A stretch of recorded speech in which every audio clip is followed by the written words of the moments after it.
अगर आप एसआईपी से सच में हाई रिटर्न चाहते हैं तो इस 7531 रूल को फॉलो करिए। पहला है 7। एसआईपी से असली फायदा तभी मिलता है जब आप लॉन्ग टर्म सोचते हैं, तो कम से कम 7 साल तक अपने एसआईपी को मत तोड़िए।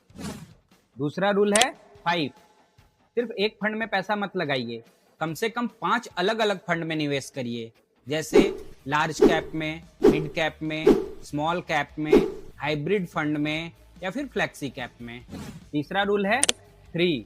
साल में 3 बार ऑन एवरी 4 मंथ अपने एसआईपी पोर्टफोलियो को रिव्यू करिए।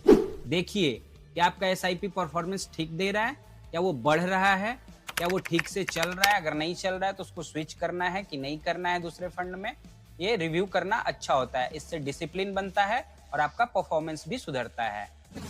चौथा रूल है 1, यानी साल में एक बार अपने एसआईपी वैल्यू को 10% से इंक्रीज करिए, यानी कि स्टेप अप एसआईपी। नहीं समझ आया? बताता हूँ। मान लीजिए आज आपने 5,000 रुपए की मंथली एक एसआईपी शुरू करी है, तो अगले साल ये आपका मंथली 10% से इंक्रीज, यानी कि 5500 रुपया पर मंथ होना चाहिए। इससे आपका वेल्थ इंक्रीज होगा।